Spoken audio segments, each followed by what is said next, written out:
So welcome everyone, and before we start, let us say hi to Anya and maybe invoke Mother's presence, Sri Aurobindo's presence, and then we listen to Shraddhavan's reading of a little bit of what we are going to do today.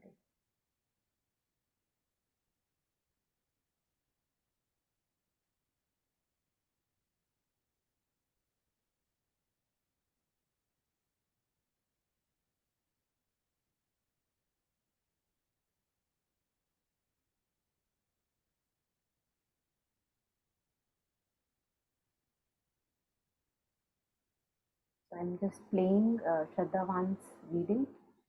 Maybe I'll put it in front so that we can read the words if anyone wishes to. Mind is a mediator divinity. Its powers can undo all nature's work. Mind can suspend or change earth's concrete law. Affranchised from earth habit's drowsy seal, the leaden grip of matter it can break.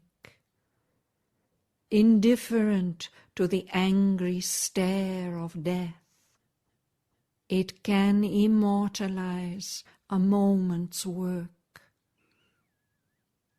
A simple fiat of its thinking force, the casual pressure of its slight assent, can liberate the energy dumb and pent within its chambers of mysterious trance.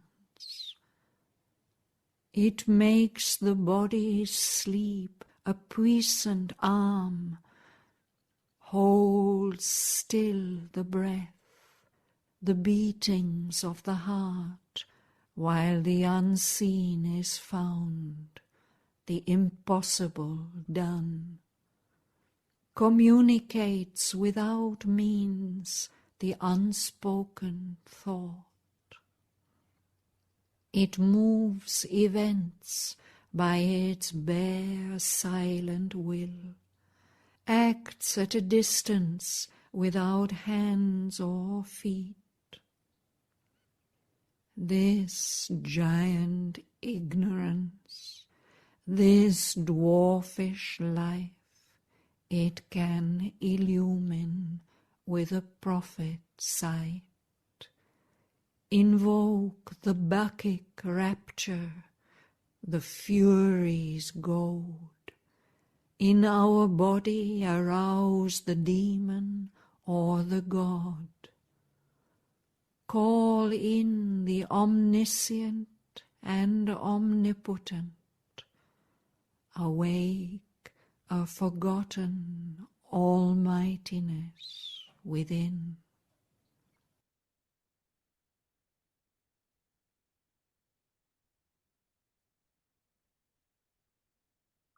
So today we again pick up our threads where we were last.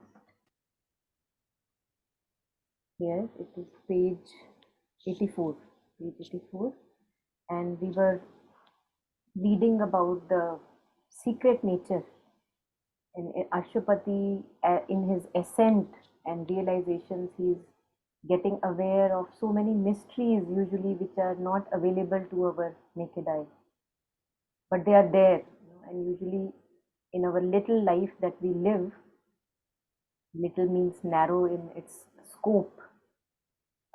We are unaware throughout a lifetime, we are unaware of what are our possibilities and what lies hidden, which cannot be in our grosser sense, we cannot sense it. But it's like that's why in Savitri, at many places, Sri Aurobindo says that it's like a life is a marvel mist and art gone wry. So as if we give so much importance to something uh, that doesn't deserve that importance, and those things take most of the part of our life, and that which needs to be attended goes into the background. And that is how, through happenings and situations in life, through difficulties and challenges that we meet, so called tragedies that we meet in our life, they are the way. Because in our ignorance, we will not rise up just like that. We know that we are so forgetful that given to us, left to us, we will not be actually turning to our divine nature. No way. We are too comfortable with our samosa, chaat pakodi, and the old friendships. I can be sure of that, for myself. So it's only with the pain, it's only because of the challenging situations in our life that we turn to the divine. And that is why in the Canto, the problem of pain, the way of fate and the problem of pain, it says, Narad says to the queen that you yourself make pain a necessary movement. Because as long as ignorance is there, as long as we are forgetful of what is our true purpose, pain needs to be there. It's like if there is a bullock, going, and we see that there is a whip kind of a thing with which again and again that person who is taking care of the bullock cart, he has to straighten the bullock cart up. Otherwise, it will just go in any which direction wherever it wants. So that is the present condition. That doesn't need to be forever, but the present condition is that when the psychic is not fully guiding the life in front, that the soul spark is not totally in front and actively, consciously guiding the life, it is guiding the life from behind the veils. Then it is through our life and its situations and its blows and thappads and chantas that we get, that we are straightened, and through that our inner presence kind of shines in, comes to front. And we will see in most of our lives, if we have maybe 20, 30, 40, 50, whatever years of life that we have so far, we will see that it's only in mostly our challenging and painful conditions that we are able to make an exponential progress in our life. Otherwise we become too calm and relaxed and ठीक ही तो है, अरे सब ठीक ही तो चल रहा है, मतलब क्या जरूरत है डिसिप्लिन की, क्यों करूं मैं meditate. We are like that. I, at least, I look at my life and I see I am like that. If pain is not there, I am not the best I can be. Somehow I have been like that. So that's the situation, present condition. And Ashwapati, in his ascent, he's making this realizations by realizations possible for himself, and now he's getting aware of this secret nature that we were reading last time.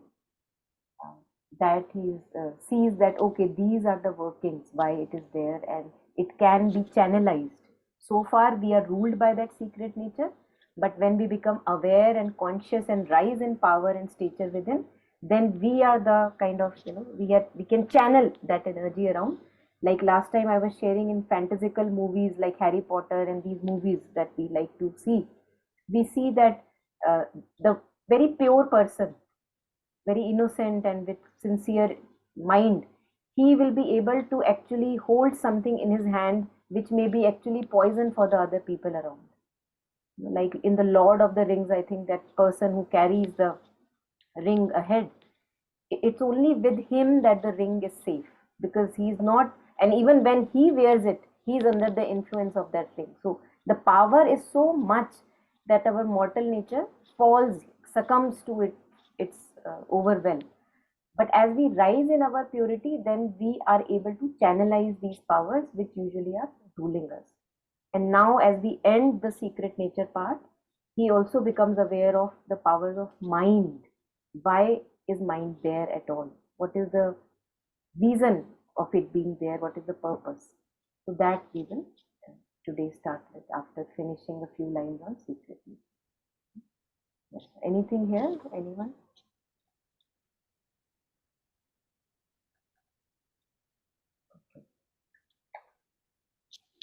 So this we were reading. We'll just take a little bit of overlap, not much. Starting from, an almighty occultist erects in space, and we read just two paragraphs, not paragraphs, the pink bit and the yellow bit, and then we start with the new ones today. So yeah, anyone would like to just make the reading, please unmute and go The paragraphs in highlighted in red, correct? Yes, you can read the ones in red. Pink in my end. An almighty occultist erects in space the seeming outward world which tricks the sense. He weaves his hidden threads of consciousness. He builds bodies for his shapeless energy. Out of the unformed and vacant vast he has made his sorcery of solid images, his magic of formative number and design, the fixed irrational links none can annul, a crisscross tangle of invisible laws, his infallible rules, his covered processes, achieve unerringly an inexplicable creation where our errors carves dead frames of knowledge for a living ignorance. Okay.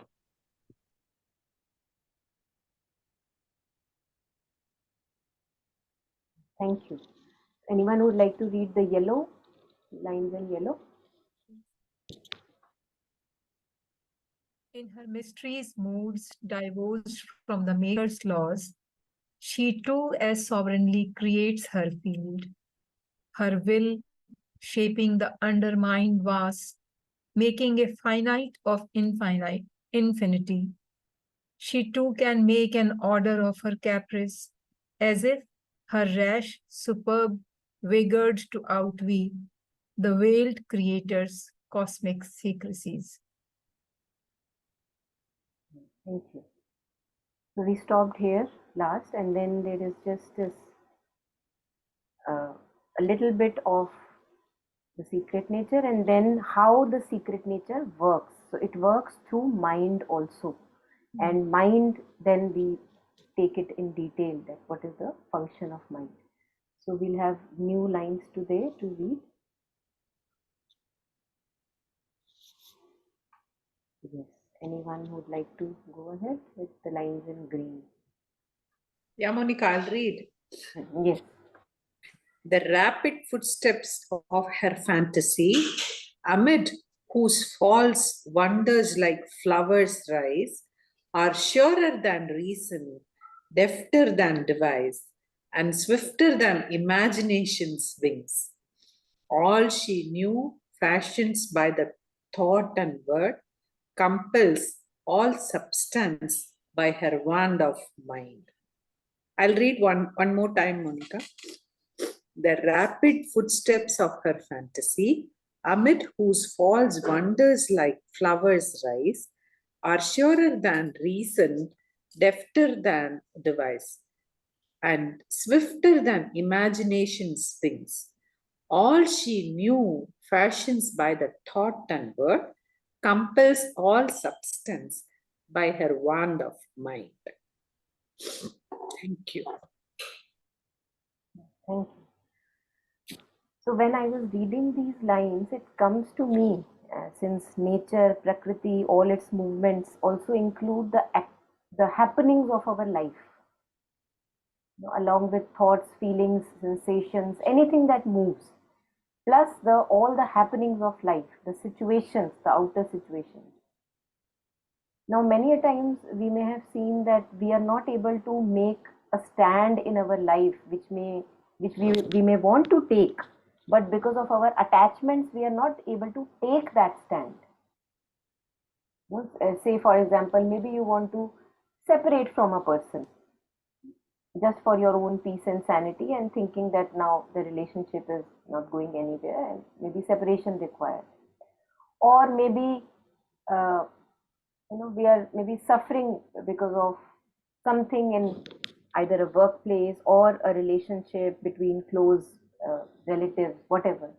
We will see that many a times it happens that outer situations turns in such a way that then you are compelled to let go of that attachment or weakness and then take a complete stand in yourself. So you didn't want to do it, but the situations happened in such a way, like for example, maybe I want to stay close to my parents. Why I want to stay close to my parents? Because I am attached to them and I just think I can't live without them. Okay.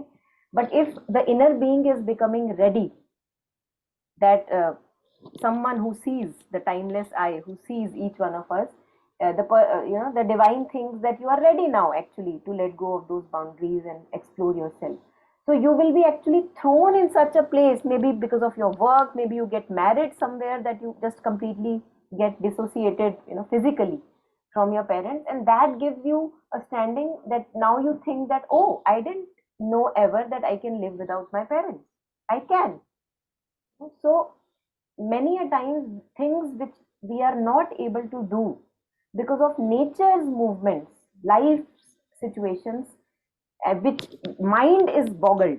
Mind cannot understand how this can happen, but it happens. It may be very cruel. At times it may happen through a disease. At times it may happen through a loved one going away, passing away, just like that in the front of our eyes. So it may appear very cruel, but then it serves a purpose which our little limited logical analytical minds, they just can't fathom. So here I felt as if I am able to resonate that part of our life with that the rapid footsteps of her fantasy, amid whose falls wonders like flowers rise, are surer than reason, defter than device. So these happenings are so precise that they just do exactly what is needed, say for 10 persons involved in a situation. But in our little logical mind, we could not imagine that it could happen like that. We cannot imagine that. How on earth can you imagine some tragedy or a difficult situation or anything like that, so that you are put on the path, or so that you progress.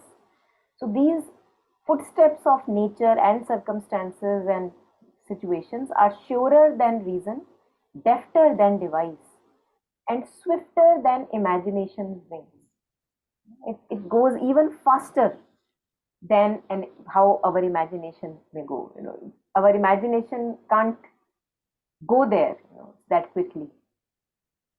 It's only in retrospect that we can look at our life and see, oh, that is why that happened. Now I realize.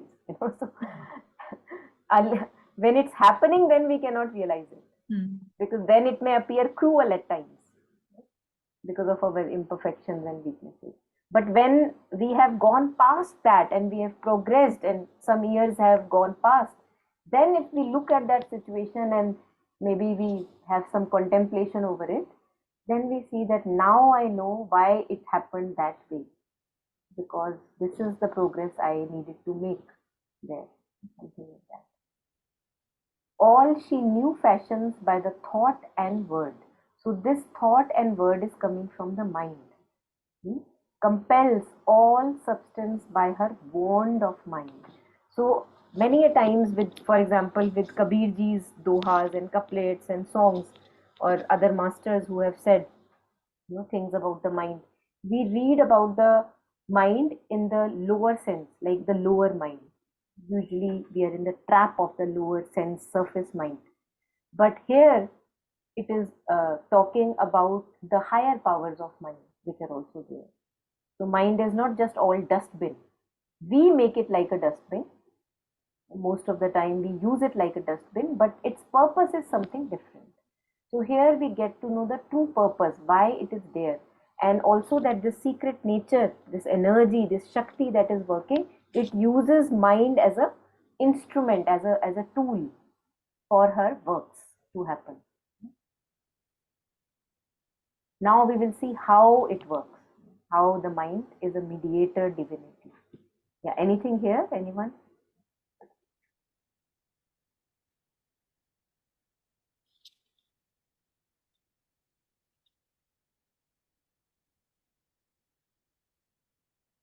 Maybe we take that much at once. Anyone would like to read these 3 lines? Shall I go ahead? Yeah. Yeah. Mind is a mediator mediator divinity. Its powers can undo all nature's work. Mind can suspend or change Earth's concrete law. So I think we have enough examples of this, especially in our Indian history, which is full of seers and yogis and sadhaks of all sorts. And also, if we go to Buddhism, there also we have many, many stories where we see that how there were realized masters who would actually defy Earth's gravity. It's very common. Christian mysticism, we know about levitation, that where somebody is sitting in meditation and one is just rising and you're seeing her rise, and it's completely not making sense to the physical mind, but it's happening. Then with the power of mind, we can walk over fire. People have walked over fire, water. Some people have even kind of, they have without wings, they have made the journey flying here and there. It's very common if we see Indian yogic history or Christian mysticism or say Buddhist stories of realized masters, that they made possible something which was seeming impossible. Then in the contemporary world, we have examples of say many contemporary people, like say people who have changed their complete body by taking a resolution, and they just did it. Somebody 200 kg or pounds in weight, and then suddenly with the power of mind and discipline and everything, they are back to their shape, which seems impossible. And then diseases, tumors, kind of they are able to, one is with the power of controlling and mastery over the mind, one is able to just get rid of all the negative loopy garbage like thoughts, and one tunes into the higher divine or the immanent divine within, and one is able to reverse the process of disease. So all these things are very common. At one point of time, we also see Sri Aurobindo, when he was, so first of all, sitting here in Pondicherry, he is able to exercise control over the World War events. We very well are aware of that. Then we also see how he was one when Golconda building was being made. He actually, there was kind of rain expected, and the rain was expected at a wrong time where they were trying to lay down the cement. It's only after the cement is laid, and then after that you need water, not before that. So then he actually was able to stop the rain, and it happened only after that. And we know that Mother Sri Aurobindo, they were not very loud about these things because they did not want these kind of things to make the center of our attention. These are byproducts and not the center. So all these things have existed. They are still existing, but to our logical, scientific, reasoning mind, they appear totally impractical. So we negate it. But in our negating of it, they don't seem to kind of not exist. They are there. Powers are there. There was one a Christian, there was a talk on Christian mysticism, and there was a psychic who was there, and she had an occult sight, and she was able to see all the beings that were there in the audience. And she said to the audience that if I tell you how many of beings are present who are non-visible to you, then you will be shocked. So she could see what our physical eyes cannot see. But if I cannot see, that doesn't mean that it does not exist. Right? So he says mind is a mediator divinity. That's the purpose of mind. That's why human birth is considered so precious. That right now we were earlier pebbles and stones, and then became plants and insects, and all of us have gone through that journey. Jurassic times, maybe one of us was a dinosaur, all of us have been dinosaurs, who knows, then slowly all these higher animals, and now we are a human being where we have a mind which, if it wants, can connect to the divine and rise to the divine stature. Now, this possibility is not existing with any of the lower forms. A cow, a dog, they may have, all of them have consciousness. Even a stone has consciousness. But consciously becoming divine has been granted only to the man at the present moment. And because of this flexibility that has been granted to us, we often fall below even animal level, because we have a flexibility. We are like an elastic. We can go even below the animal level. That is also a possibility. We have enough instances in our life where we have degraded ourselves even below an animal. And then we can also raise ourselves beyond man. First, we have to become man, so that the mind is the master of all the things happening in the being, and then only the Superman can come. Not if we remain animal man and think of being a Superman, that is not going to happen. That is why Mother says that reason should be the guide if the psychic is not in front. So before the psychic fully comes to front, your mind has to guide its the whole of the movements, sensations, feelings, emotions. If I say no to me, then it's a no to me. But for us, it is not a no. We slip, because our vital energies are the ones which are ruling. We are under their influence, and then we give all kinds of justifications to ourselves. Oh, why I slipped?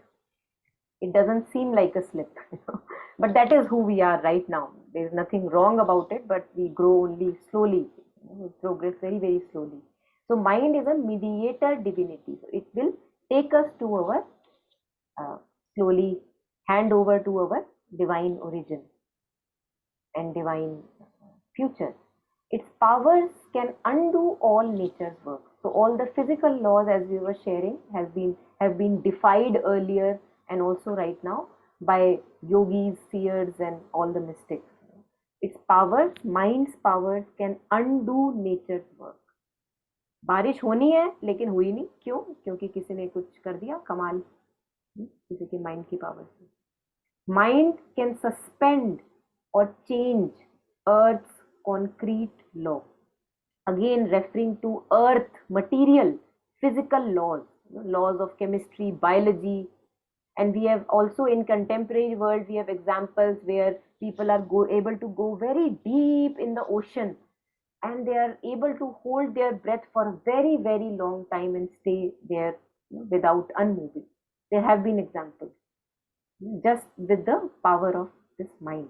So it can suspend, either they are just kind of on hold, or change Earth's concrete law. Such is the power of our mind. That's a different matter that we are using usually all of that in a very wrong way. But this is what we can do.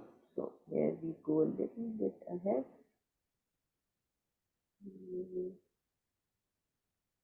Yeah, maybe this much. 1, 2, 3, 4 lines.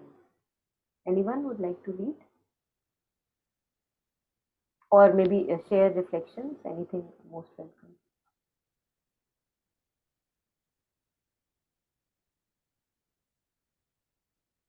I read, Monica. Yeah. The green ones. Yes. Affranchised from earth. From here only, no? Ji. Okay. Affranchised from earth habits drowsy seal, the leaden grip of matter it can break. Indifferent to the angry stare of death, it can immortalize a moment's work. Yes. So now anything that is coming from matter's side, one of the finest example is our body. Our body is come from the matter side. First we were a stone, then we became insects, plants, whatever the higher forms, and then now we have this human form. But it is coming from stone, right? Now how is a stone? A stone cannot move by itself, usually. The regular stones, it cannot move by itself. It has a lot of inconscious, or we can say inertia. जैसे बोलते हैं ना कि अरे पत्थर की तरह क्यों पड़ा हुआ है बेड पे, कि as if you are very lazy, you're not wanting to move.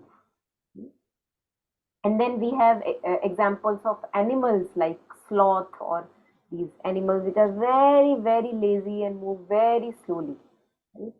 So all of that is an example of the drowsy seal, Okay. the leaden grip of matter. It's a heavy grip of matter. We will see in our own lives that at times we make disciplines for ourselves कि आज तो सुबह मेरे को इस पूरे week 4 बजे सुबह उठना है. क्या होता है?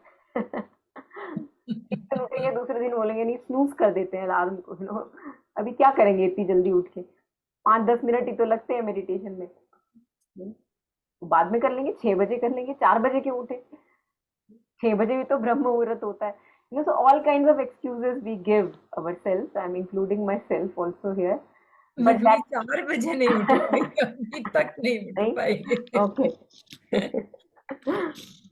Yeah.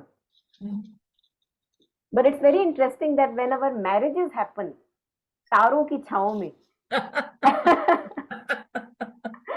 तब हमको बिल्कुल परेशानी नहीं होती. Of course, we are feeling all drowsy and sleepy, but we are very happy to be awake. ये बड़ी इंटरेस्टिंग सी चीज है कि वही 4 बजे है, बट वो 1-4 बजे हम शादी में किसी की बैठे हुए हैं, अपने दोस्त की या अपनी जिसकी भी, और वही तारों की छाव में फेरे हो रहे हैं, व्हाटएवर, विदाई हो रही है, एंड नो प्रॉब्लम. बट वही चीज अगर हमको एक डिसिप्लिन बनाना पड़ता है अपने आप को अपलिफ्ट करने के लिए, तो वो वी ड्रैग. कोई विल पावर काम नहीं करती, कोई विल पावर काम नहीं करती कि 4 बजे उठ जाए मेडिटेशन के लिए. दर्द काम करता है ना हमारे लिए, सिर्फ दर्द ही काम करता है. क्या करें, यही ऐसे. This is the drowsy seal of Earth's habit. Earth habits drowsy seal. What a word is used, drowsy seal. Yeah. Can understand it. इस पे ठप्पा लगा हुआ है आलस का. Tamas it would be here actually, not alas. So Sri Aurobindo makes a distinction between tamas and laziness. Yeah. So he says that which comes naturally with the earth material is tamas. Like I need to sleep, and when I'm waking up, I can't just jump up from the bed. I need time. So that is tamas. And laziness is where, like you were talking of, willpower, where you decide something for yourself, but you're just lazy. You know it has to be done, but laziness is there. So a little bit of fine distinction is there. Yeah. So it's only the mind, and that is why disciplines help a lot. People who are very disciplined in their life to whatever degree, they have, हम सोचते हैं कि यार कैसे तुम रोज बिना miss किए park चले जाते हो वॉक करने के लिए. We wonder at some of our relatives or friends who are able to do that. Ki, how do you do that? And then they may say that I don't think about it. I just get up and do it. One of the responses usually is that if we give ourselves second thoughts, then of course we will not be able to get up and do it.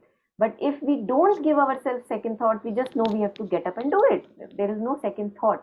Then at times we are able to do it. So there is a little bit of mastery there coming from the mind.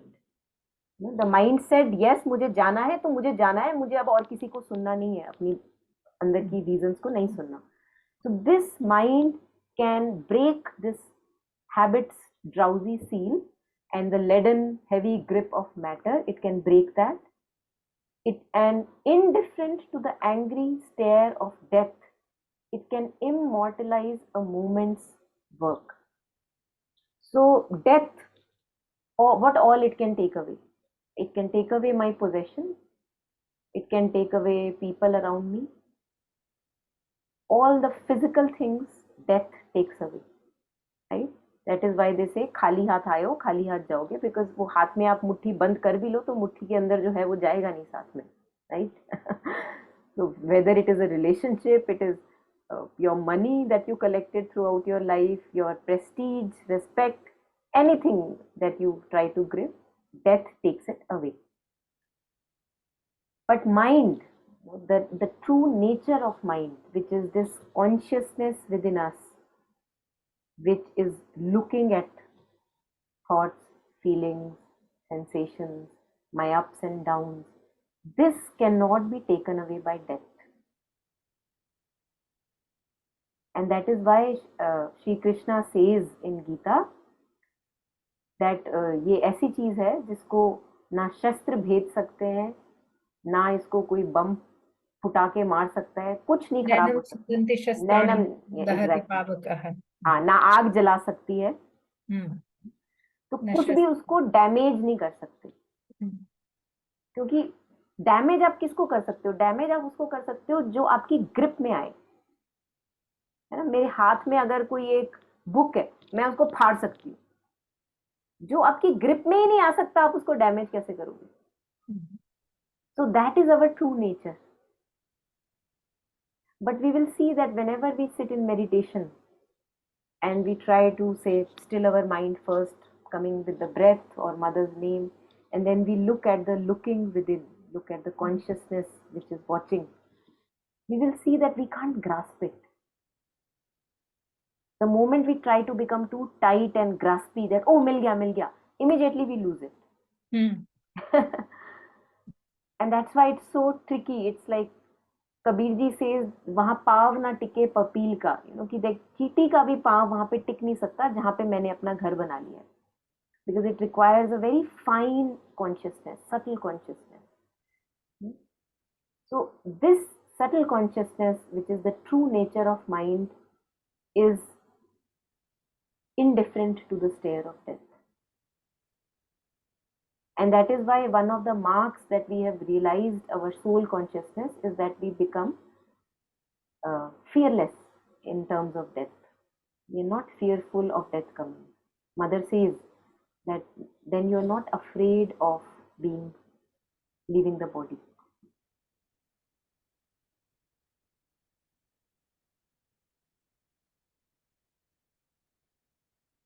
So it is indifferent, and it is coming through mind because it is the true nature of mind. Consciousness is the true nature of mind. Now it's a different matter that I can talk about consciousness, but talking about consciousness does not mean that I have realized who I truly am.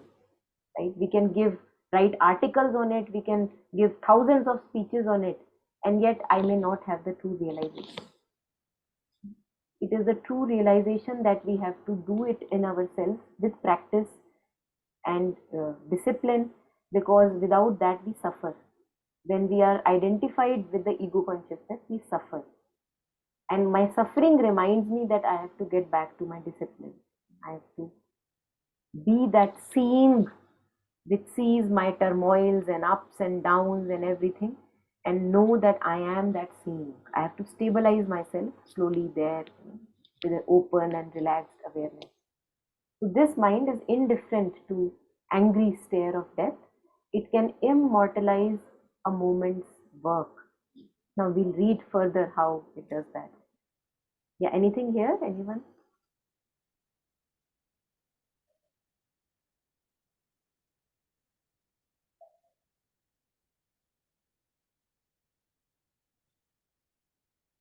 We can take all this together.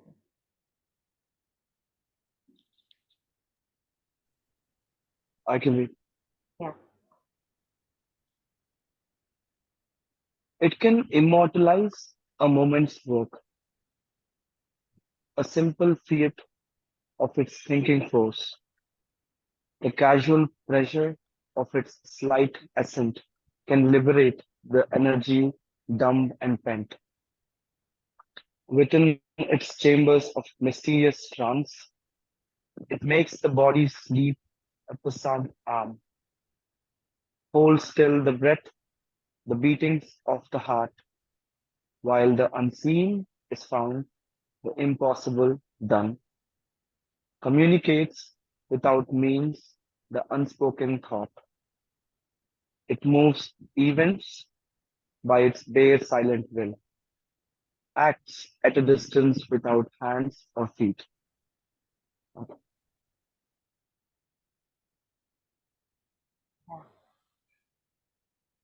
Now it shares how it works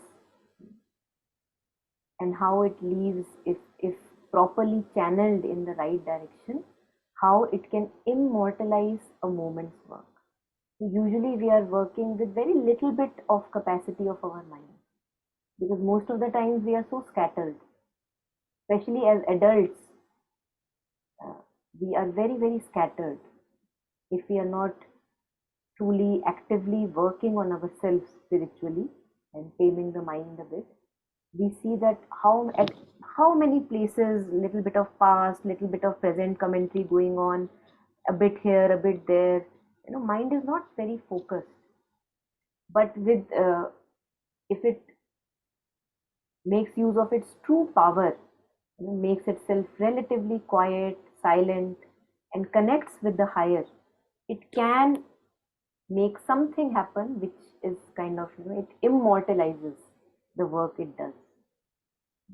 Many good examples we have in past where history has been made, and seers and mystics and rishis, a simple fiat of its thinking force, the casual pressure of its slight assent, can liberate the energy dumbed and pent within its chambers of mysterious trance. So, how with all the control over our mind, simple fiat, I was listening to Shraddhavan, and she says that fiat means in Hindi like we have tathastu, so be it. That if mind has said, okay, this is what I am going to do, then it does that.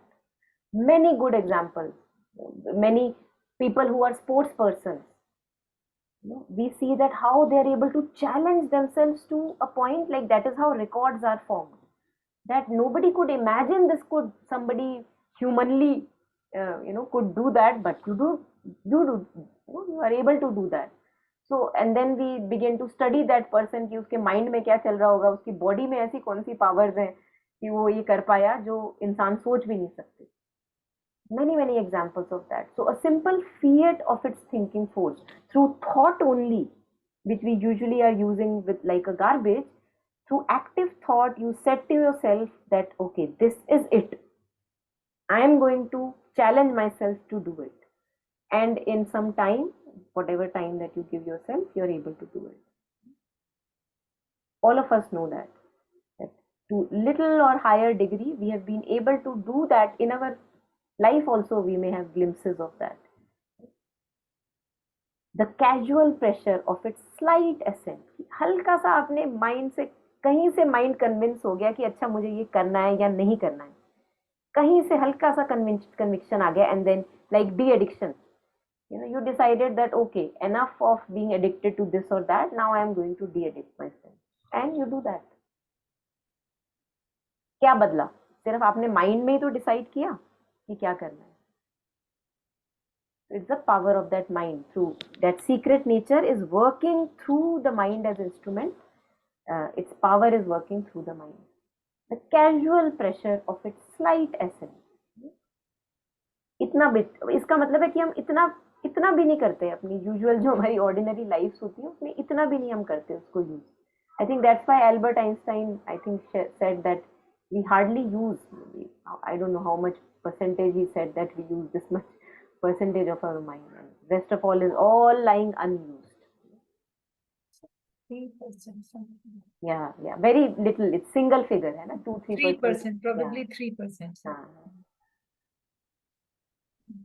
So this casual pressure or a simple fiat of the thinking force can liberate the energy, dumb and pent. It's like pressure cooker में आप you have pent up energy. It's like आपने उसको दबा के रखा हुआ है. So like that we have so much energy in us which can be put to so much of powerful tasks, meaningful tasks. But since the mind is not tamed, all that energy goes here and there, and not really used to its full extent. So this energy which is dumb and pent and as if in a trance-like state, unused, it is lying unused, sleeping, half sleep, within its chambers of mysterious trance, it can wake up that energy. Maybe, I don't know if it may be referring to the rising of the energies within like Kundalini or awakening of the chakras, but it quite possibly be that also. That because of that power of consciousness or mind, one is able to liberate that energy which is lying dumb at the moment. It makes the body's sleep. A puissant arm holds still the breath, the beatings of the heart. Now, all of us can experiment this right now if we want to hold the breath. We can do that. Like not breathing for a few seconds. We all have this much of power. And what yogis or people who exceed themselves, they try to do is they make it kind of challenge themselves more and more and more and more and more. When they see that actually these capacities are unlimited. अभी और भी हो सकता है, अच्छा अभी और भी हो सकता है, अच्छा अभी और भी हो सकता है. So it holds still the breath and the beatings of the heart. We have stories and in our again historical and contemporary where people have stopped the beatings of heart while they were alive. In Hatha Yoga, this happens. No? In Hatha Yoga. Yeah. So we can do that, right? Again, with the power of. I have seen a person who was that right hand was there was the, and in left side there was no this thing, and he could just by holding the रस्सी को दांत से पकड़ के jeep the car was starting and he could hold the starting car also. Stop the car. Yes. The engine was started but car could not run. So this is Hatha Yoga. बिल्कुल.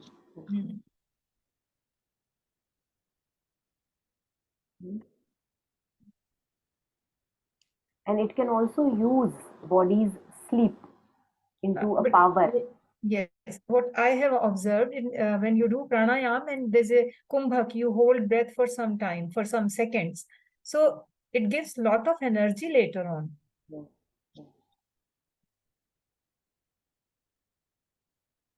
I mean, the in whole day, if you are working, otherwise you feel lazy and this thing. But when you do pranayam, so after that, in day-to-day life, feel energy to do the work. Maybe this is pranayam or mind, I don't know, but this happens. So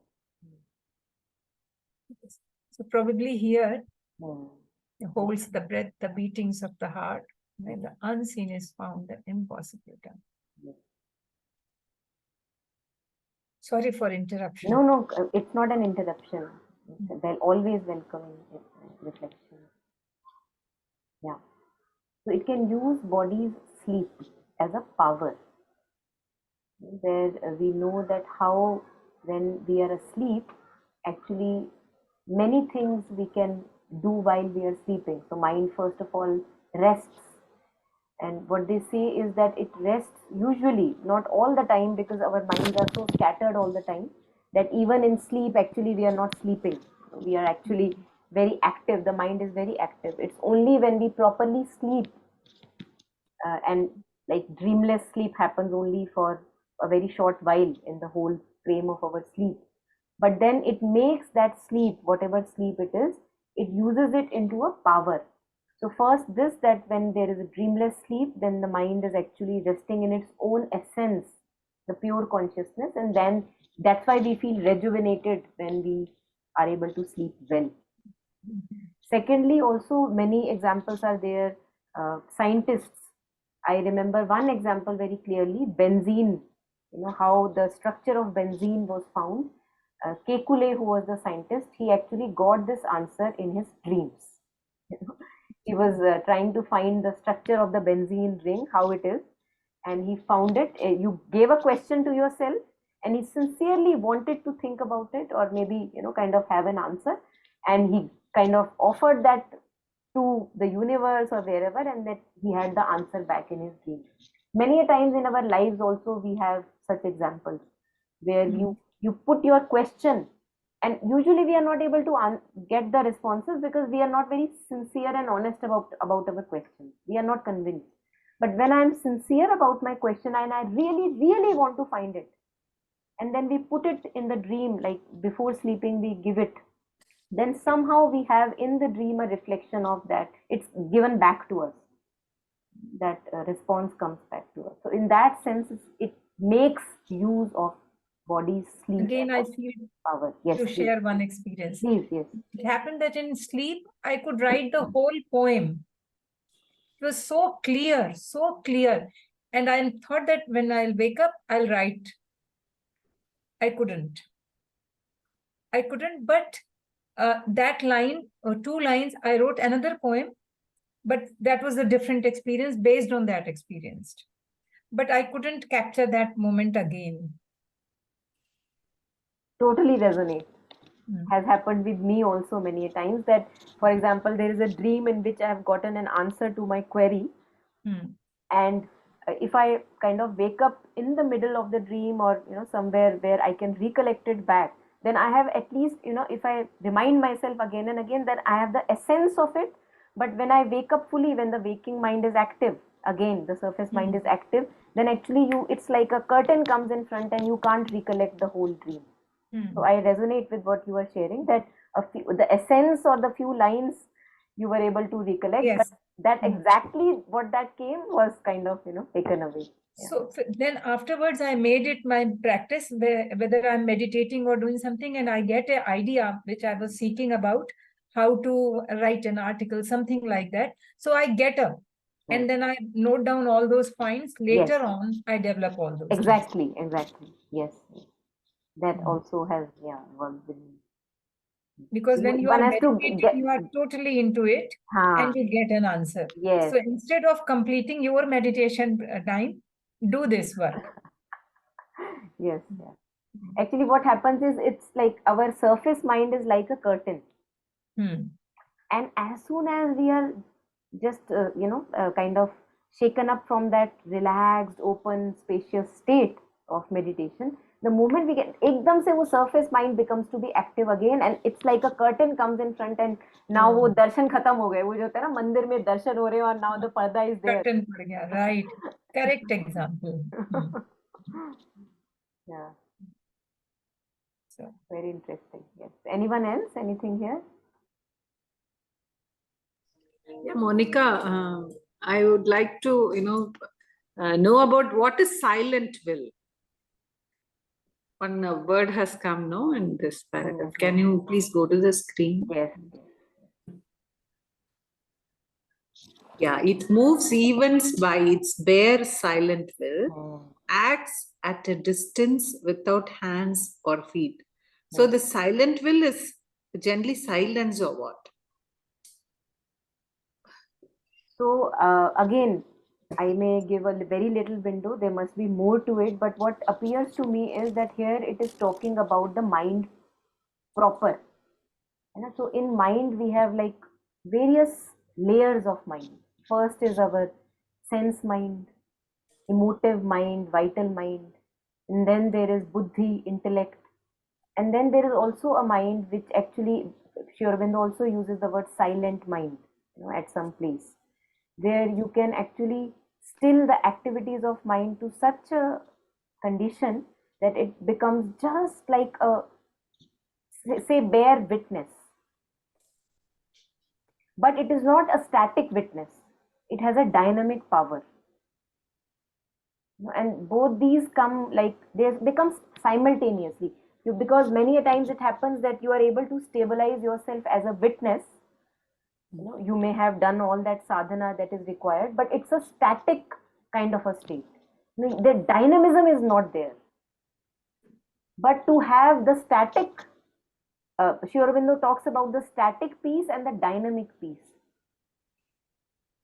And again, I can't say that I totally understand it, but what I get out of it is that one reaches an inward state in the sadhana where you have that silence of being undisturbed by all the movements, because now you've lived them all, है ना, सब जी के देख लिए, अब कुछ भी वहां पे आपका कुछ चिपका नहीं हुआ, जो हमारा चिपका रहता है ना अलग अलग जगह, we get sticky here and there, यहाँ से कुछ मिलेगा, वहां से कुछ मिलेगा. So if I am very very sticky, then still that silence cannot be there, that rock solid silence cannot be there. But if the stickiness has been taken away to a large degree, then that silence and solidity of a mountain you can actually feel within. But along with that, there is also a dynamism. So will is a force.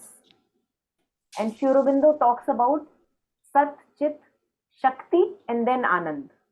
He does not just talks about Sat, Chit, Anand. He says Sat, Chit, Shakti, and Anand. So when I am truly in touch with my true consciousness, which is able to see, which is the witness, we also slowly get in touch with the power which lies next, kind of, entangled with that consciousness. And that is why it is called Chit Shakti.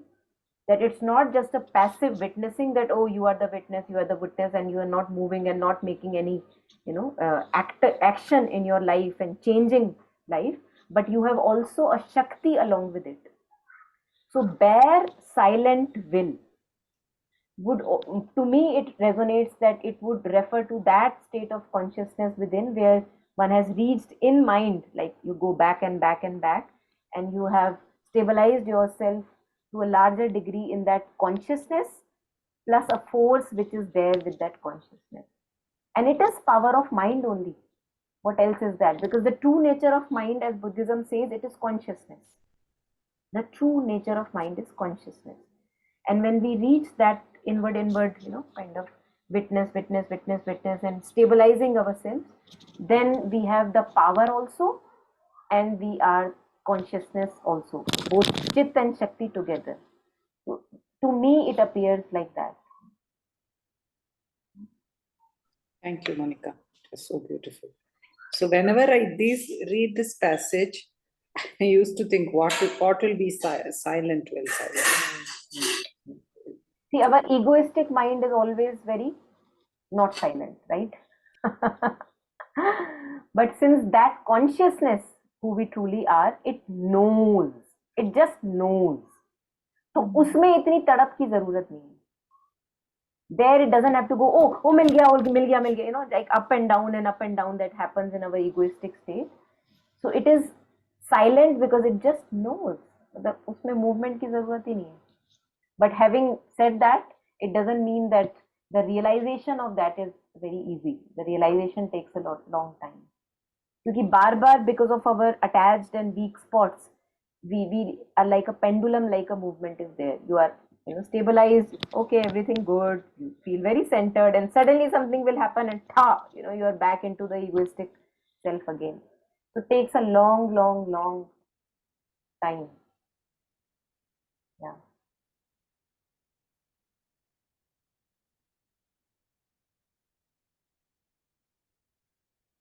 It doesn't need to prove itself, right? The ego needs to prove itself, so it can't be silent. I have to say it. It's my right to say it. But the consciousness, the true consciousness, just knows. It is one with all. So that's why bare, it is without any layer of ignorance. It doesn't need to protect itself. Silent and knowing and will, because it has force. It can make things happen. It is in touch with the intuitive realms and the ideas, and that is why Sri Aurobindo says, and Mother also says, that if you want to get in touch with the intuitive and the idea sphere, then you have to place your attention above your head like this, a few inches, and wait, like an inverted mirror. You wait, and then she says, like drops, the true knowledge or true insight then come. But we don't have time for waiting. We are so busy. We have so many things to do. What can we do? Anyway, हमारा भी समय आएगा.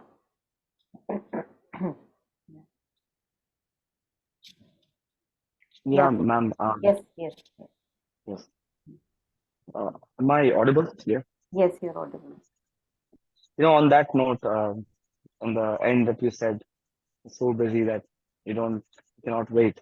And I'm also very thankful for the topic about miracles in the beginning of this session, because I'm just thankful that I am reminded again of miracles, because there comes a point when miracles become the convention, when no longer the mind wants to comprehend. Like this I always try to remind myself that don't don't think too much about the situation. Just offer it, because I have many examples in my life.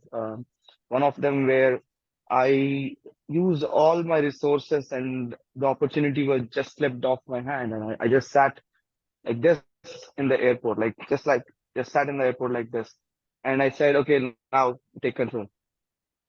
And the way she took control, yeah. So that is going to become a normal when I practice more and more to just go to her and not try to comprehend or not try to use my mind too much, because these miracles, I don't think the lower mind or the current state of mind can really understand. And it for me, it tries to kind of solve it with its own ideas and ideologies and everything, but the solution never comes. It's only in the end that I say, okay, I'm drained now you come. Instead of now, since I'm aware that she is the one who's making all these miracles, now I don't have to run my mind too much. I can just say, okay, you come. And yeah, so that's what I wanted to say. Mm. Yes, thank you.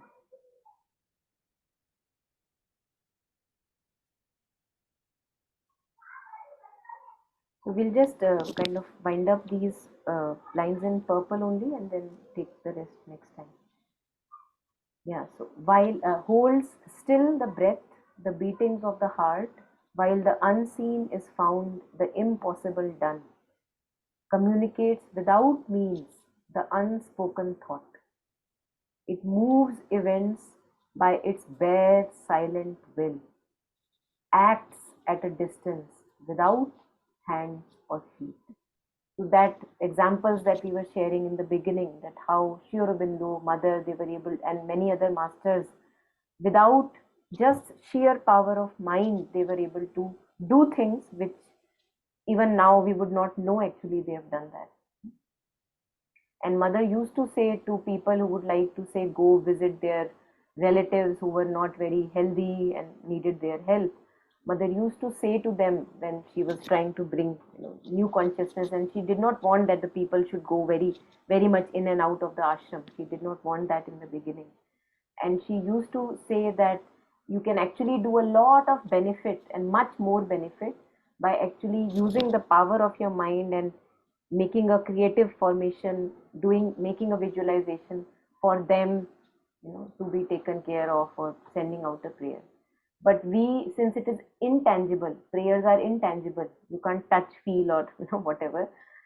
We think that as if going to a person and sending them bouquet or whatever, that physical thing for us appears more important. जाके मुझे अब उसके साथ बैठना पड़ेगा, वो सबसे ज्यादा उसकी हेल्प होगी. But since we don't use the power of mind, we don't realize how much we can do just by wherever we are from a distance.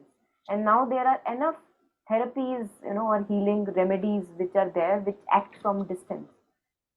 We have now those things, Reiki or some other different kind of healing forms, where you look at some people may think that it is mumbo jumbo, but it may work, and I think it works. Depends on who is doing, but it works. So if you genuinely wish for a person to be stable in the heart and have progress and joy in their life, they may not know that you are praying for them, but it has already done the magic. And we are relatively functional today and not very ill and relatively very healthy. God knows how many people have prayed that we are in such a state.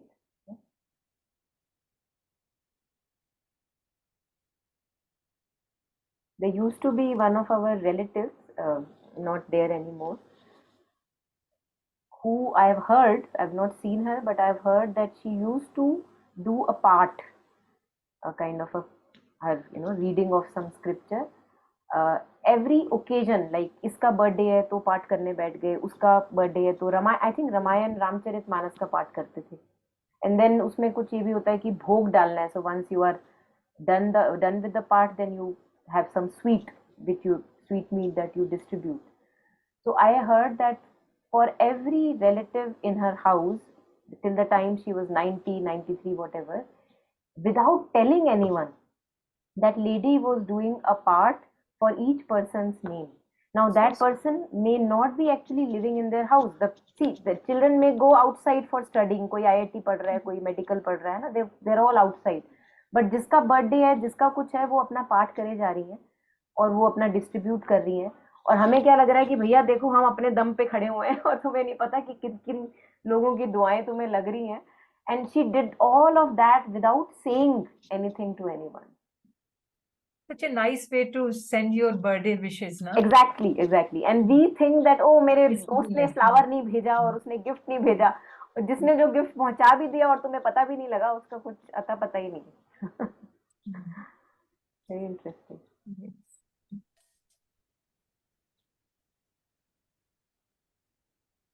Yeah, Sarda ji, you want to? Yeah, Monica, my mother used to do that Wow. for everyone's birthday, wedding days. Even if children, they have exams, as soon as sending them to school, she will sit and read Savitri. And after coming back from school, party did you, in Tamil we call party for Dadima. So party, did you do any prayer? Why? No, exam was so easy, So she will pray for everyone. If somebody is pregnant, she will sit and do japa. If our cow is pregnant, going to give birth, she will not sleep in the night. Maybe the cow is, having some discomfort, she will sit and do japa.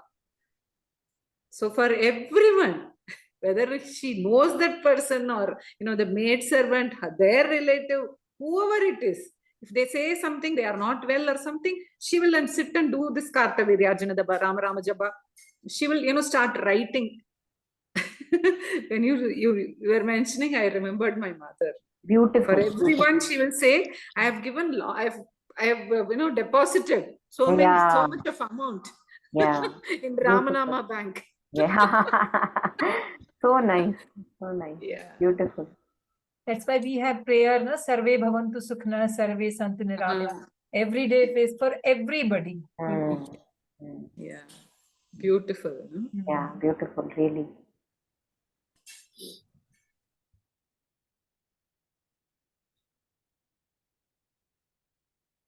These are our silent warriors, no? Silent warriors. No, we don't even get silent yogis or silent warriors because they may appear very genuine, kind of ordinary looking people clad in saris or whatever dhotis, but they are magical, the work they are doing, and we are not aware of it. And again, lost in this game of respect and what we see out in front, we are just so lost in that, yeah. Beautiful. I picked up this from today's discussion, birthday wishes. I think वो हमारी जो ego, it just wants to make everything, kind of known. कि अच्छा मैंने तुम्हारे लिए ये किया. तो उसमें क्या होता है कि it's like okay मैंने ये गिफ्ट भेजा दे उसको पता तो चले कि मैंने ये गिफ्ट भेजा. तभी उसमें नाम लिखा जाए. हाँ. याद है तेरे को मैंने क्या क्या दिया था. So we may appear to be very generous and we may be generous, but that ego thing clings on to that generosity also. और वो it's like one drop of poison added into a holy kind of water and gone. Yeah, so maybe all have the courage. Maybe we can wind up with this prayer today that maybe all have the courage to continue doing the best and the good without wanting any recognition, name, fame, respect. Irrespective of all that, may we all continue to do good for ourselves and others. Whether anybody knows it, doesn't know it, doesn't matter.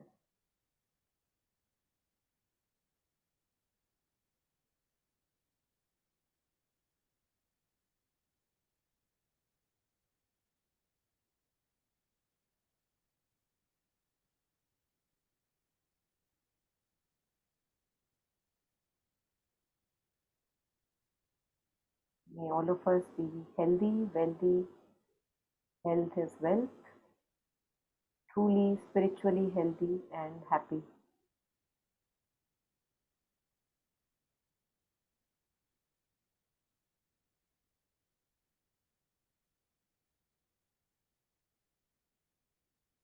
Thank you. Thank you, everyone. Thank you, Monica. Thank